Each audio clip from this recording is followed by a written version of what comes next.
menjelaskan taradub adalah suatu penjelasan dengan makna yang sama dengan kata yang berbeda, kan gitu kan? Yes. Itu dia taradub. Udah itu aja. Masalah tentang nanti bagaimana kajian tentang taradub itu nanti dipenjelaskan di kajian teori di bab 2. Nah, ini Ustaz lihat terlalu banyak. Sekarang Ustaz mau lihat itu bagaimana agama membahasakan tentang tijarah itu. Di sini menjelaskan tijarah itu jual beli sesuai dengan syariat Islam, Ustaz. Oke. Pandangan At-Tabari tentang tijarah ialah bermuamalah jual beli secara tunai tidak diwajibkan untuk dituliskan, Ustaz. Dan tidak wajib kan ditulis karena masing-masing pihak telah melaksanakan kewajiban mereka dengan melangsungkan serah terima. Tetapi tidak harus ada saksi dalam jual beli tersebut, 2 orang laki-laki atau seorang laki-laki, 2 orang perempuan. Nggak perlu saksi lah ya. Perlu saksi. Itu dalam bermuamalah. Dalam bermuamalah di dalam tafsir At-Tabari. Kalau Qurtubi gimana tafsir Qurtubi? Al-Qurtubi, menurut Al-Qurtubi pertukaran adalah perniagaan kecuali ganti yang tidak sesuai menurut syarak karena riba atau ketidakjelasan. Oke.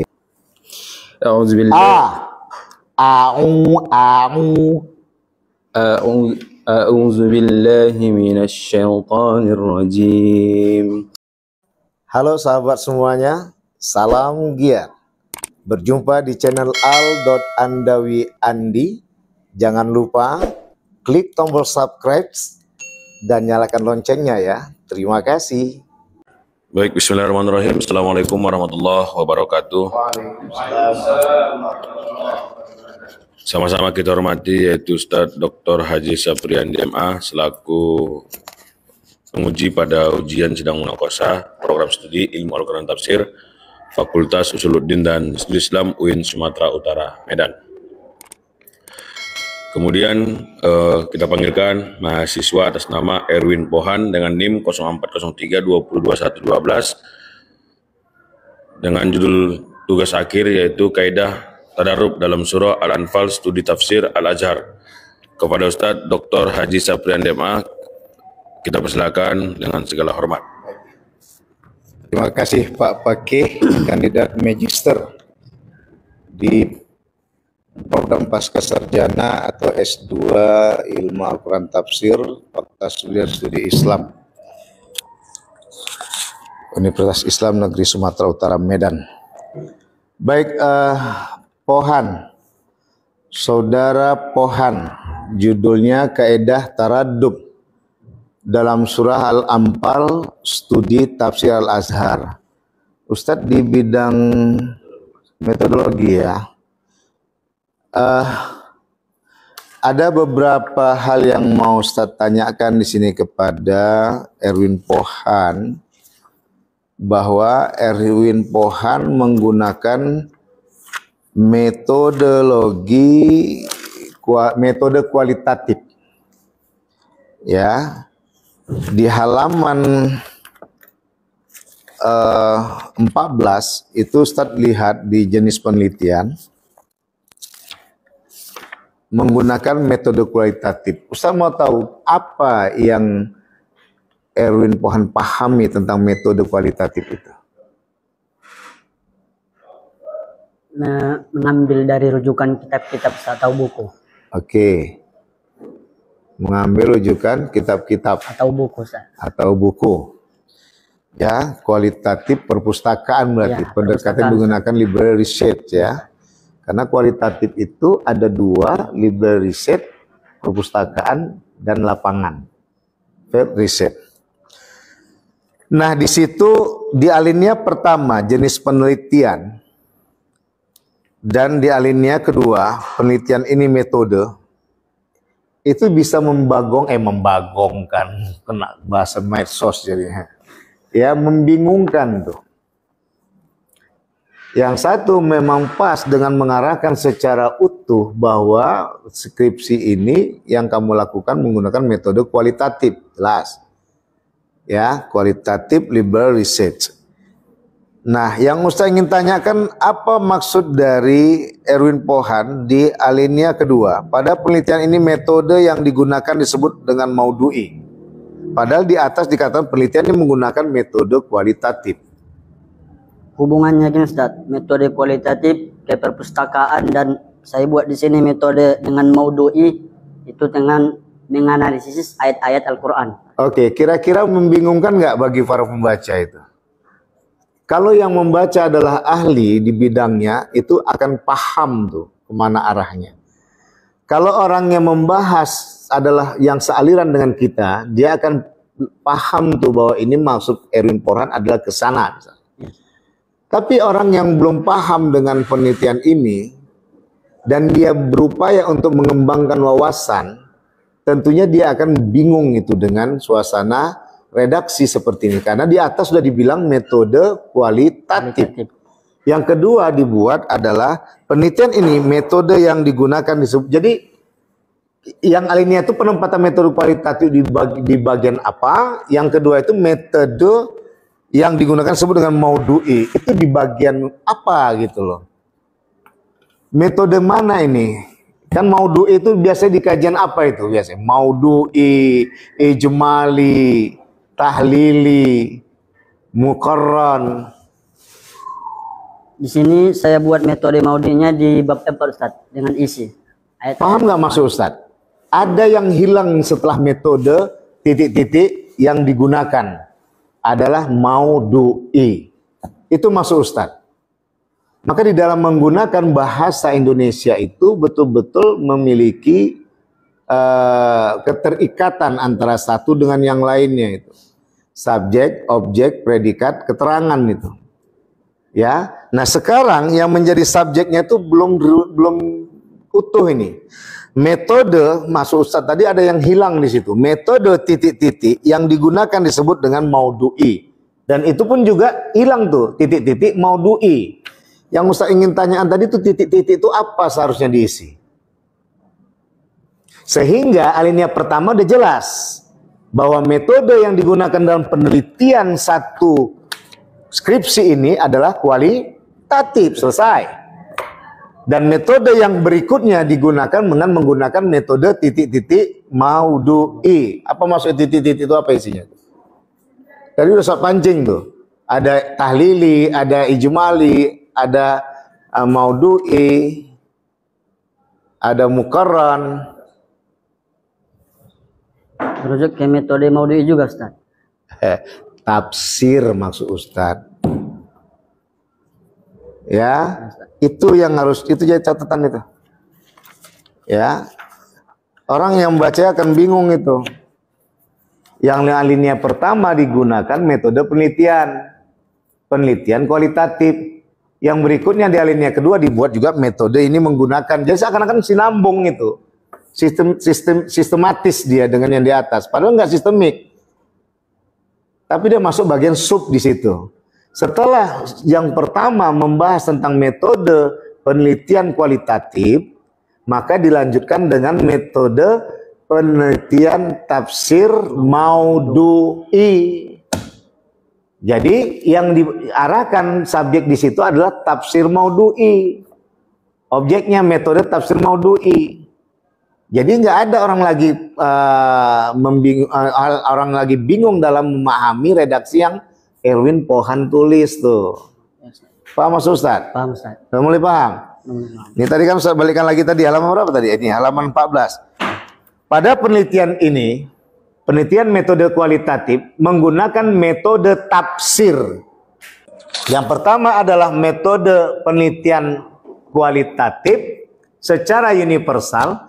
Yang kedua masuk kepada subnya adalah metode tafsirnya dijelaskan. Metode tafsir apa? Maudu'i. Sudah paham? Paham Ustaz. Oke, itu jenis penelitian. Berikutnya, sumber data penelitian. Apa aja sumber data penelitian itu? Yang pertama diambil dari data primer Ustaz. Apa itu primer? Mengumpulkan buku-buku atau jurnal gitu Ustaz. Atau skripsi-skripsi Ustaz. Oke, itu yang kamu pahami. Yang lebih fokus lagi gimana itu data primer tuh? Dengan mengumpulkan Al-Quran atau buku tafsir seperti tafsir Ibnu Katsir, Al-Qurtubi, tafsir Al-Maraghi, Al-Misbah dan Ibnu Katsir, Ustaz, dan juga kamus-kamus Arab. Jadi yang menjadi fokus utama penelitian ini apa itu? Dari rujukan tafsirnya, Ustaz. Ya, tafsir apa yang kamu gunakan? Di sini saya ambil tafsirnya ada 4, Ustaz. Judulnya ada 4 situ. Nah, di judulnya saya cantumkan 1 tafsir, tapi di bagian isinya nanti ada perbandingannya dengan 4 tafsir, Ustaz. Itu batasan istilah kamu jelaskan? Dijelaskan, Ustaz. Coba bacaan batasan istilahnya. Ini memang sedikit Ustaz campuri pembimbing 1 ya. Artinya kan Ustaz di pembimbing 2 sebagai metodologi di sini. Cuman kan harus Ustaz arahkan agar jangan terjadi hal yang membingungkan. Mana batasan istilah? Ya, silakan. Batasan istilah taroduf adalah lafaz-lafaz mufrad yang memiliki arti yang sama dan juga memiliki penjelasan yang serupa dan sesuatu yang lafaznya berbilang dan mengandung satu makna. Ada beberapa ulama yang menolak taroduf, walaupun dari beberapa ulama bahasa menyepakati adanya taroduf, karena bagi mereka taroduf merupakan salah satu keistimewaan di dalam bahasa Arab. Oke, baik. Fokus kamu di batasan istilah itu sebenarnya apa? Makna taroduf ini, Ustaz. Makna taroduf. Jangan jadikan itu jadi bagian nanti orang tercurahkan melihat taroduf itu jadi suatu sumber utama yang dibahas. Artinya ketika orang bicara taroduf, penyerupan makna, ya kan, dengan kata yang berbeda, itu udah jadi pancingan buat orang, oh paham. Bagaimana kata Al-Azhar? Paham maksud Ustaz? Nah ini sebenarnya Erwin Pohan sudah masuk seperti bab 2 ini. Kajian teori jangan, itu dikurangi. Ya, batasan istilah itu tujuannya adalah mencerahkan, mentransparankan hal yang abstrak, orang mungkin belum kenal apa itu taraduf. Bahkan orang ilmu Al-Quran tafsir sendiri pun yang baru memulai mungkin nggak kenal apa itu taraduf. Yang tahu orang itu redup. Ya, nah disitulah tugas dari Erwin Pohan menjelaskan taraduf adalah suatu penjelasan dengan makna yang sama dengan kata yang berbeda, kan gitu kan? Yes. Itu dia taraduf. Udah itu aja. Masalah tentang nanti bagaimana kajian tentang taraduf itu nanti dipenjelaskan di kajian teori di bab 2. Nah ini Ustaz lihat terlalu banyak. Nah balik lagi kepada sumber data tadi. Sumber data itu sebenarnya yang menjadi sumber utama itu yang disebut dengan primer tuh.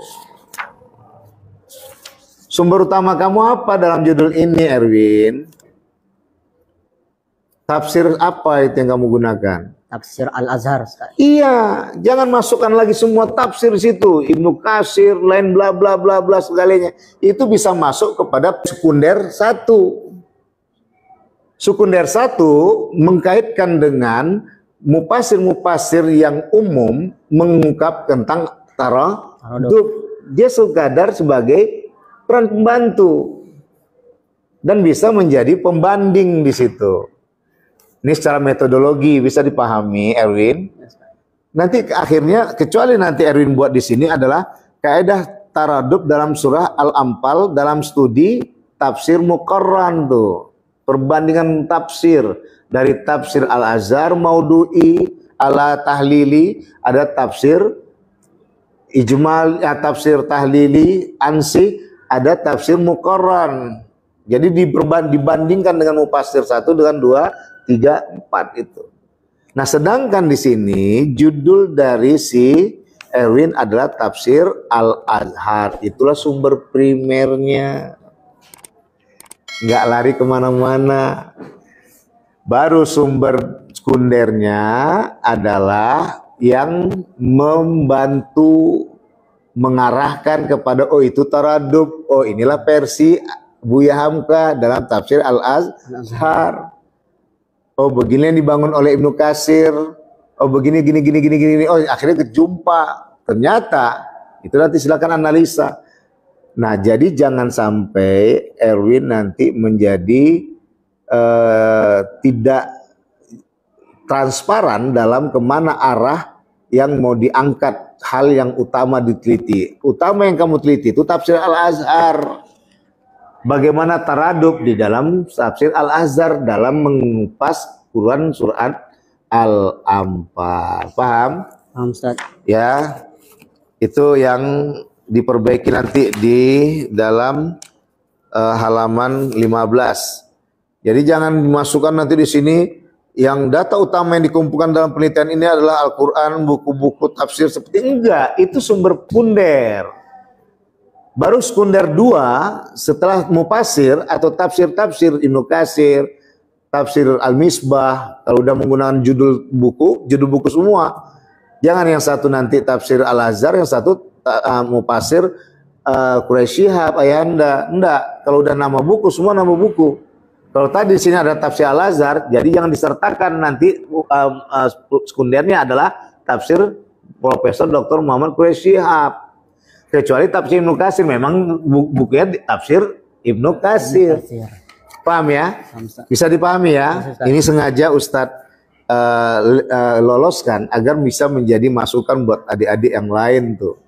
Nah, jadi data sekunder itu ada data sekunder yang pertama dari buku-buku tafsir yang lain yang menjelaskan tentang taradub, dan itu nanti bisa masuk di bab 4.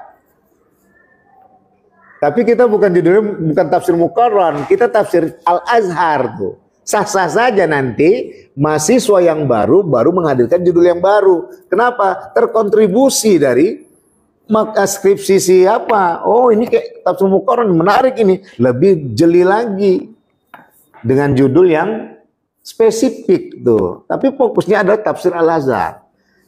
Yang bagian kedua sekundernya baru dengan buku-buku yang lain dan jurnal yang lain yang berhubungan dengan taradub.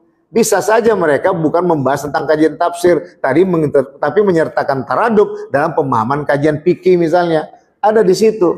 Yang satu adalah fokus dengan dunia tafsir, yang kedua adalah fokus dengan dunia taradubnya di berbagai bidang keilmuan. Itu yang disebut dengan sekunder. Yang dimaksud dengan primer fokus dengan judul utama kamu. Mana dia primernya? Tafsir Al-Azhar. Sampai sini paham ya? Buat semuanya paham ya? Udah, itu selesai. Saya nggak lama-lama karena ini bagian kedua ya. Tentang metodologi. Ya, tadi udah batasan istilah, jenis penelitian sama sumber data. Baik, yang terakhir ini udah Ustaz coret-coret ya, Ustaz coret-coret bagaimana penulisan yang apik. Pertama Ustaz kasih masukan sesuaikan dengan pedoman penulisan yang ada di Ilmu Al-Quran Tafsir S1. Yang kedua, setahu Ustaz nggak ada perubahan itu. Ya, dia nanti ada bab itu bab dan subbab. Bab dan subbab itu bab 1 Romawi, 2 Romawi, 3 Romawi. Itu semua tebal tuh. Sedangkan subbab itu A sampai Z. Itu pun huruf tebal. Yang tebal itu cuma 2 itu. Nanti cocokkan lagi dengan pedoman penulisan skripsi. Ya, di Ilmu Al-Quran Tafsir di Fakultas Studi Islam. Universitas Islam Negeri Sumatera Utara. Dah. Bab dan subbab itu yang ditebalkan tulisannya. Setelah subbab ada subbab. Bab 1 Romawi. Subbabnya A besar, A kapital.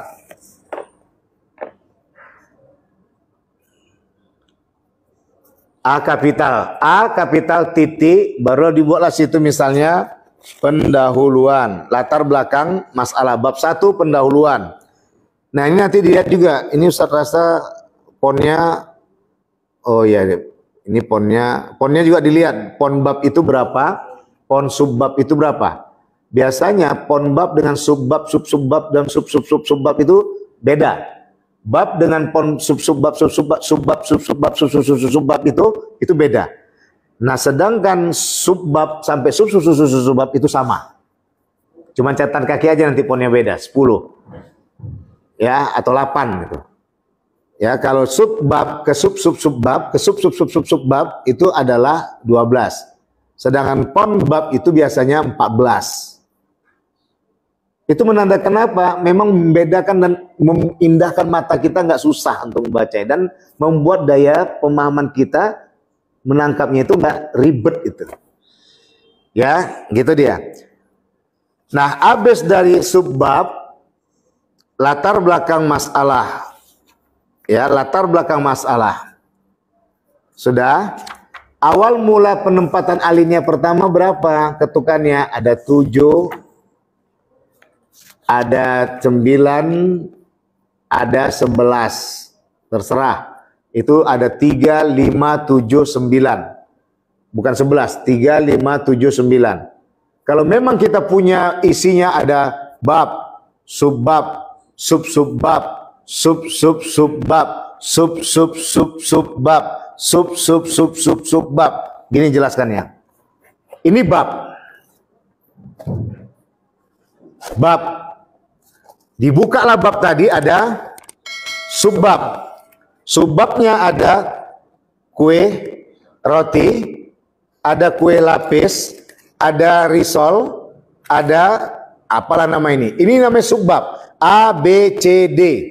Sekarang kita buat bahwa ini ada, kita buatlah subbab A. Subbab A terdapat sub-subbab. Satu ya berwarna ungu. Bismillahirrahmanirrahim. Subbab, sub-subbab, sub-subbab 2 ya. Tadi kan setelah A itu kan bahas kita sub-subbab.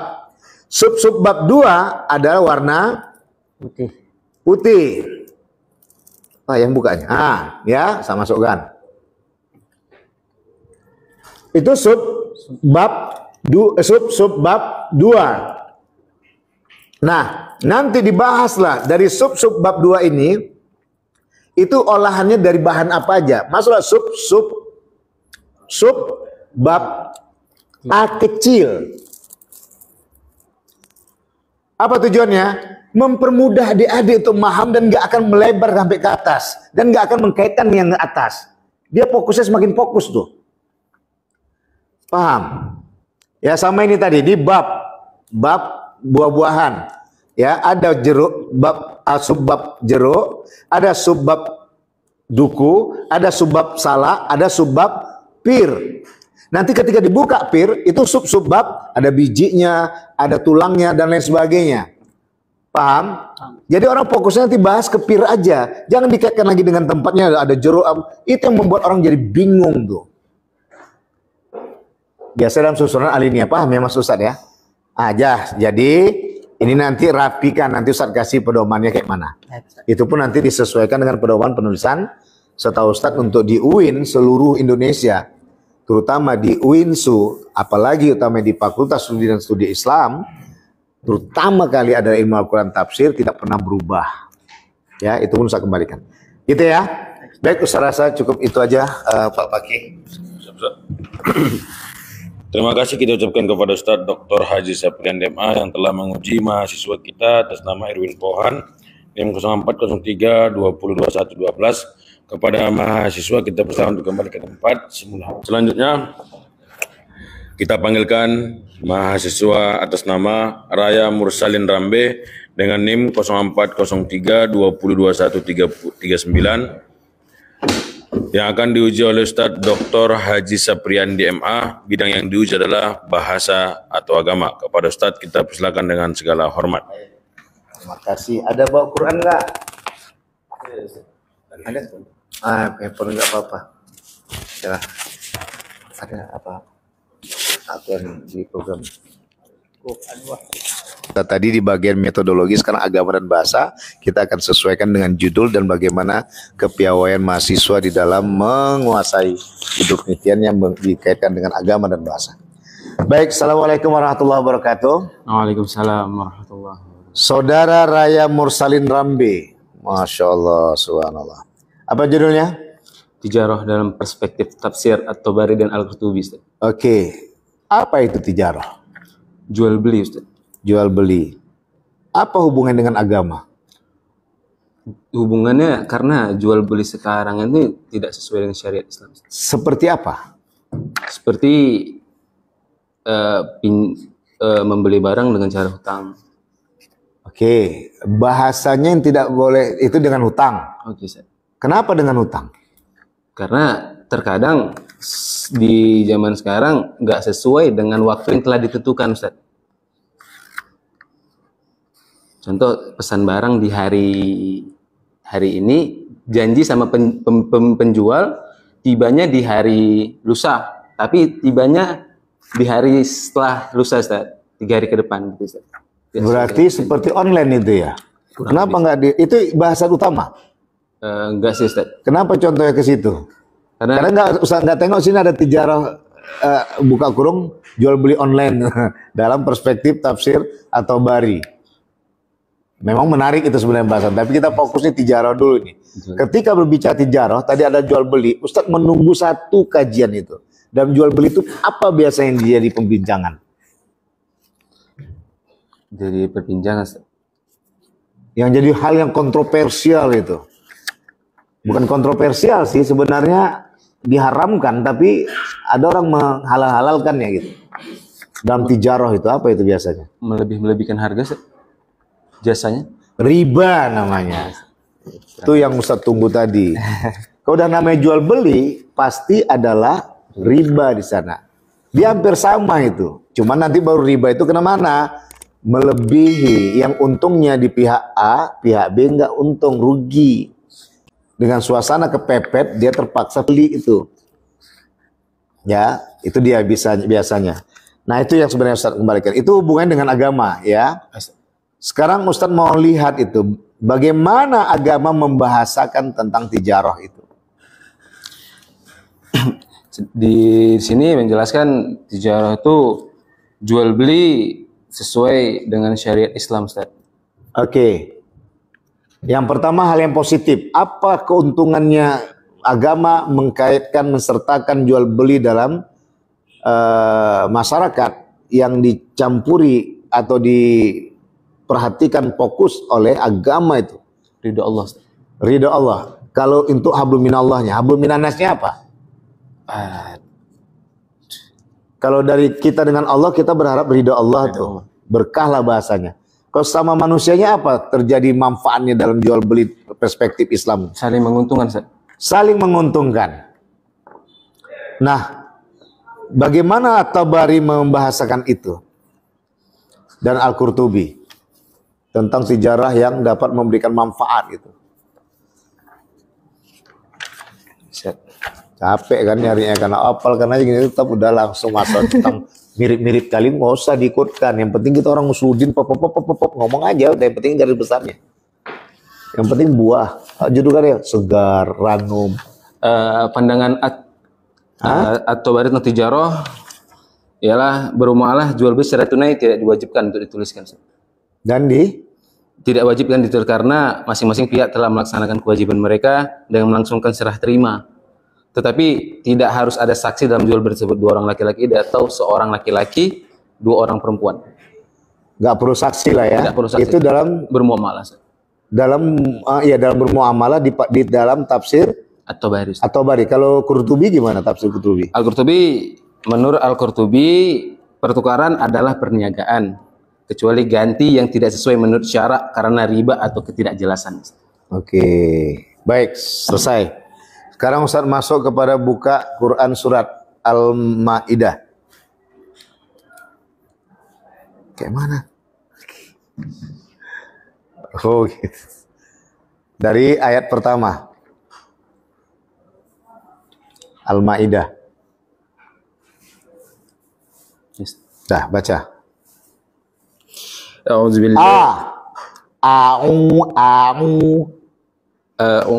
أعوذ بالله من الشيطان الرجيم بسم الله الرحمن الرحيم يا أيها الذين آمنوا أوفوا بالعقد أوفوا بالعقود أوفوا بالعقود أحلت لكم بهيمة الأنعام Ulang lagi.